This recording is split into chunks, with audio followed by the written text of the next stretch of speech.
A protest urged by hacker collective Anonymous got out of hand Sunday when participants began to march. The demonstration was a response to the Albuquerque Police Department's shooting of James Boyd, a local mentally ill homeless man. Around noon, protesters left APD headquarters and began moving east down Central. The protesters would continue to march back and forth along Central between San Mateo and 5th for several hours. Were you speaking to me? Yeah, that one's going up.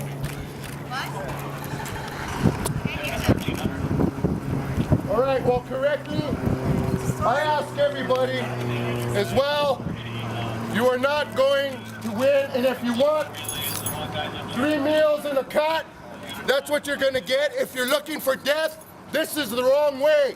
Around 5:15 p.m., protesters and police met in the first of the evening's 4 standoffs. The two sides met at the intersection of 5th and Roma. Police donned gas masks and protesters circulated vinegar-soaked rags in anticipation of an escalation resulting in tear gas. Vinegar is used to neutralize the effects of tear gas. Tensions lowered after about 1 hour when protesters began to disperse. By 6:45 p.m., police had retreated and most protesters had marched away. Protesters proceeded to march down I-25. After exiting the interstate, the group continued east along Central to UNM. At the intersection of Central and Yale, 3 protesters climbed streetlights around 7 p.m. The protesters reached as far east as the Triangle substation on Central in Girard.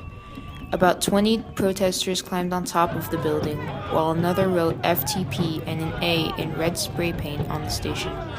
The majority of protesters urged the others not to engage in vandalism.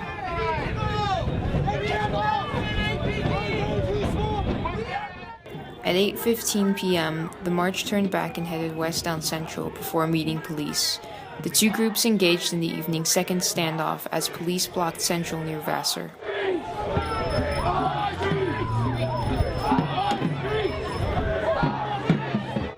Alongside horseback officers, multiple armored cars, and prisoner transport vans, police ordered the protesters to disperse. Protesters responded with shouting. Some protesters threw rocks and other objects at the police line. The confrontation lasted about 30 minutes before the protesters moved west down Central past the police barricade. At this point, around 9 p.m., the protesters split into 2 groups. One group continued west down Central to downtown. The other group, about 100 protesters, remained to confront a police barricade at Central and Columbia in the third standoff of the evening. Tensions rose quickly as protesters ignored police orders to disperse north towards UNM. At 9:20 p.m., police deployed tear gas on the protesters. The gas spread north onto the UNM campus, across Johnson Field, and eventually entered the dorms. UNM received reports of tear gas entering Redondo Hall and Coronado Hall. The crowd dispersed following the deployment of tear gas. At about 9:40 p.m., police had vacated the area. Meanwhile, the remainder of protesters had marched back to Roma and 5th. Around 10 p.m., protesters and police met in the evening's 4th standoff. Similar to the incident at Central and Columbia, police ordered the crowd to disperse and the protesters refused. Around 11 p.m., police deployed tear gas for the second time of the night. Following this dispersal, a group of protesters reformed and marched towards Central before slowly dispersing at midnight. This is Chloe Henson reporting for the Howl.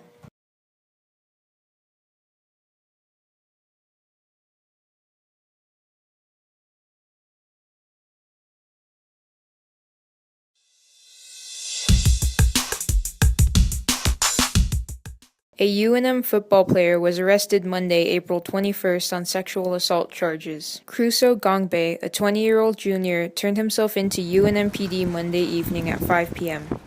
Later Monday night, 21-year-old Ryan Ruff also turned himself into police. Ruff is not a student at UNM. Both Gongbe and Ruff faced 2 counts of second-degree sexual penetration and 1 count of kidnapping. Gongbe is being held on a $50,000 bond, while Ruff's bond is $100,000. Both are being held at the Metropolitan Detention Center. Police are still working to determine the identity of a third suspect. This additional suspect has been described as 6 feet tall, 180 pounds, and of a dark complexion with short hair on the sides and longer hair on top.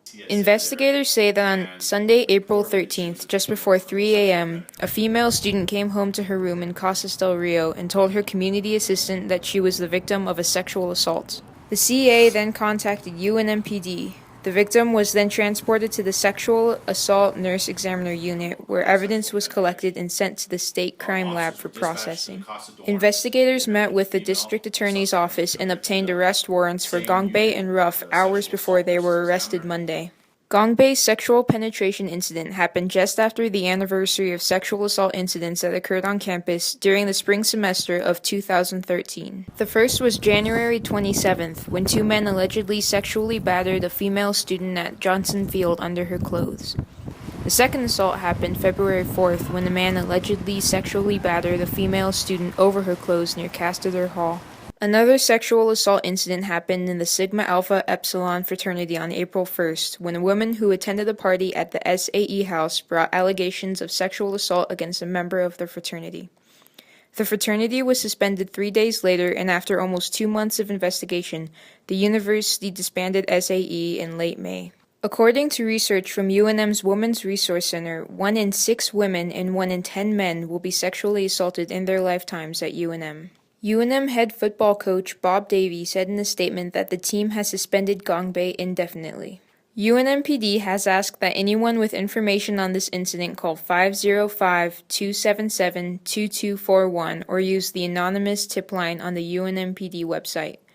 Go to police.unm.edu and follow the links to submit an anonymous tip. This is Chloe Henson reporting for the Howl.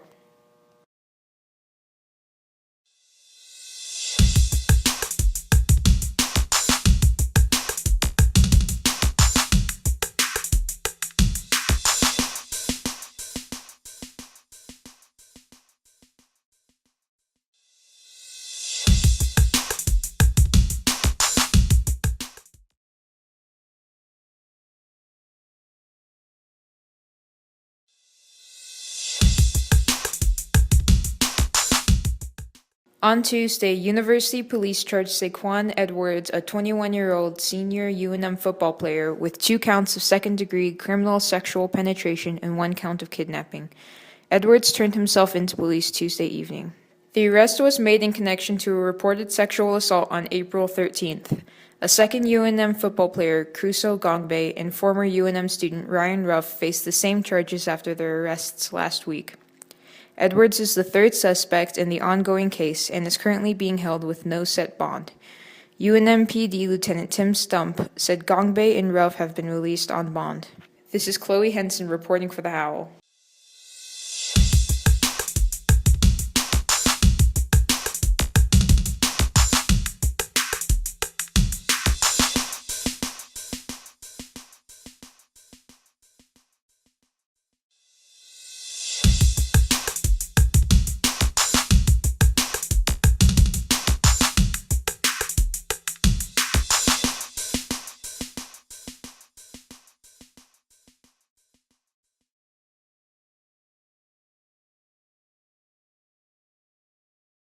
Members of our UNM used the public comment portion of Friday's Board of Regents meeting to voice their concerns. The demonstrators spoke out against the Early Start program and racial discrimination at UNM. The demonstrators also spoke about the need for more need-based financial aid. Our UNM applauded, however, when GPSA President Priscilla Poliana announced that UNM President Robert Frank had reversed his position on the Student Fee Review Board's ability to review athletic department and library funding. ASUNM President Isaac Romero said that while his organization does not always have the same goals as our UNM, the 2 groups both worked hard in convincing President Frank to restore the SFRB's review abilities. Well, I think when it comes to the issue of what we're discussing today, I think our UNM has issues and ASUNM, GPSA have their own issues as well.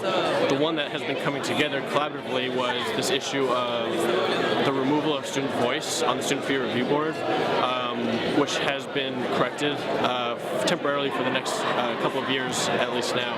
So those are things that we're happy about. And that's the way that everybody comes together.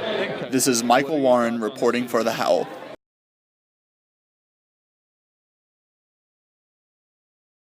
Tuesday marked the end of primary season in the state of New Mexico, with Attorney General Gary King claiming victory in the Democratic gubernatorial primary. King, the son of three-time New Mexico Governor Bruce King, garnered enough support to avoid a runoff, earning just over 35% of the vote to beat out his four opponents. King campaigned on a vow to raise the minimum wage to $10 an hour, as well as his opposition to giving tax cuts to what he called big multinational corporations, both of which are core Democratic positions and represent a stark contrast to his opponent in the upcoming general election. The Attorney General's push to raise the minimum wage comes at a time where similar proposals are being pushed not only here in the state of New Mexico, but in the nation's capital as well, where President Obama has called on governors from across the nation to act to raise their own minimum wage. Incumbent Governor Susana Martinez has been reluctant to support such a wage hike and has vetoed Democratic efforts in the state legislature to do so. The results were announced at the Democratic primary victory party in downtown Albuquerque, with King addressing the crowd just after 10 p.m. local time. But this evening is really, this is the part for me that's interesting. We worked hard to get here, but I think the real hard part of the race starts tomorrow morning.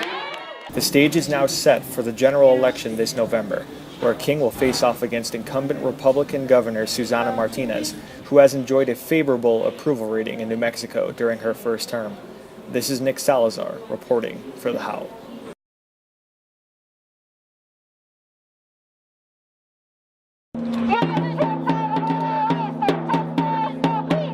Though the last U.S. combat troops left Iraq in 2012, the debate on the American role in the region has continued to rage on. Friday, a group of about 50 protesters gathered in front of the UNM bookstore to protest the use of further military force in Iraq. The rally was organized by the Answer Coalition, a national anti-war movement.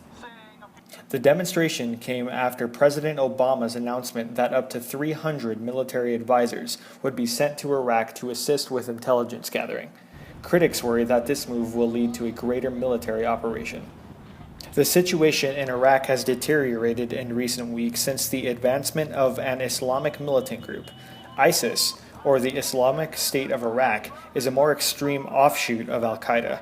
While President Obama has said that no U.S. troops will be sent into Iraq, he has not ruled out the possibility of airstrikes or any other further military action. This is Nick Salazar reporting for The Howl.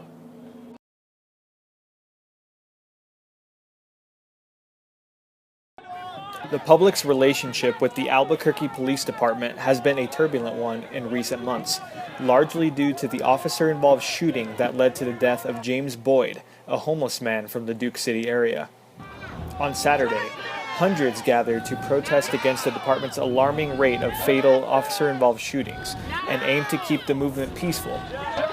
The protest, largely aiming to highlight those who have been killed by APD, started at Roosevelt Park in the UNM area and headed northbound on Central before finally making its way back down Silver to end at the march's starting point.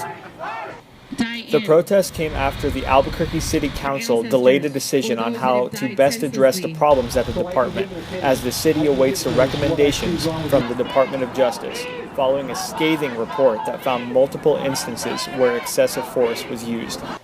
Mayor Richard Berry has vowed his support for what reform recommendations the DOJ puts forth, and has said that the path ahead will be difficult, but those reforms are needed. For Michaela Eldridge Lane and executive producer Michael Warren, this is Nick Salazar reporting for The Howl.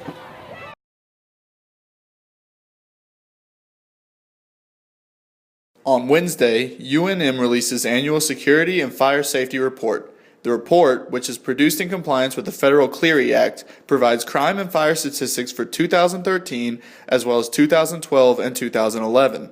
Statistics for 15 crimes, ranging from murder to liquor law arrest, are included in the report. According to the report, motor vehicle theft was the most common crime on campus in 2013, with 41 reported crimes. This continues a trend. Motor vehicle theft was also the most common crime in 2012 and 2011. UNM Police Chief Kevin McCabe pointed to burglaries and sexual assaults as two areas of significant change. There was a decrease in burglaries and an increase in sexual assaults reported in 2013 when compared to statistics from 2012. McCabe said these two changes are likely a result of increased enforcement and awareness. There was one reported fire on campus last year. According to the report, the fire occurred in student family housing and caused $83,025 worth of damage. For Brianna Cerna, this is Michael Saul Warren reporting for the Howl.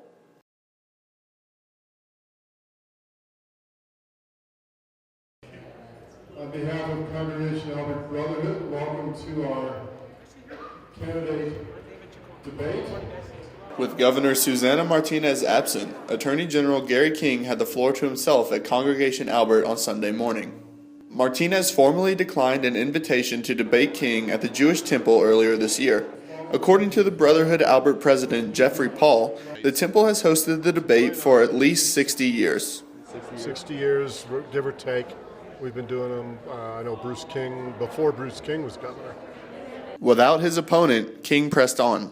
The Democratic candidate answered questions submitted by audience members. The topics ranged from education and statewide poverty to childhood obesity and the reduction of marijuana penalties. So yeah, I think that the very best opportunity for me to show people what it is that I can do as governor is to allow them to ask questions off the cuff, where they know that that it's not a canned answer, and so I thought this was good today because we talked about a lot of important issues: the education, the economy, the legalization of marijuana. I mean, we talked about all kinds of important issues. King also said that he was not surprised that Martinez declined the debate. Well, I don't think that she will debate me in any kind of format where people in the audience can just ask questions. She's not shown any interest in doing that. For Michaela Eldridge Lane, this is Michael Saul Warren reporting for the Howl.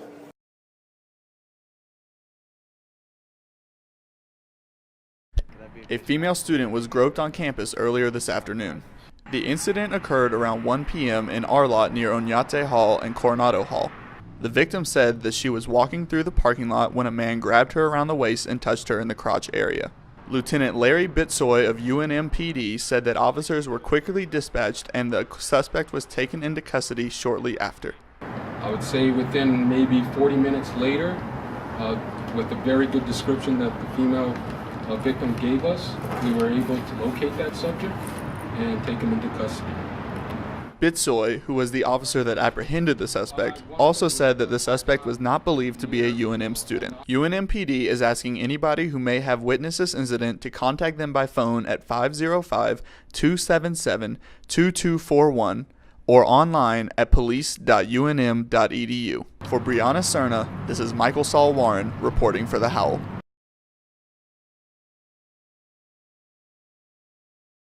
UNM's Yale Park was the scene of protests Tuesday night. The on-campus park was the focal point of a demonstration in response to the decision made by a grand jury in Ferguson, Missouri.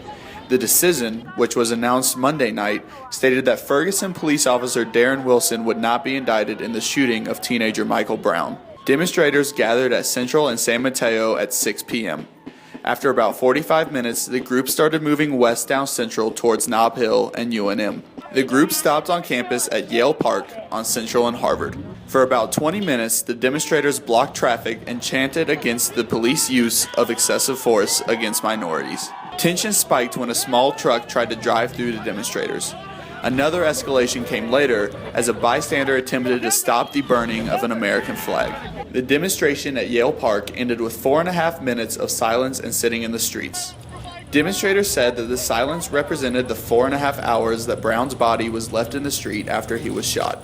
After the silence, the demonstrators turned back and started marching east down Central. A small confrontation occurred at the APD Triangle substation on Central and Girard, but peacekeepers kept the other demonstrators moving. Once the group returned to Central and San Mateo, the demonstrators dispersed. Demonstrators have said that they are planning another protest for Saturday at 1 p.m. at Yale Park. Albuquerque's demonstration was just one of many nationwide. This is Michael Saul Warren reporting for the Howl.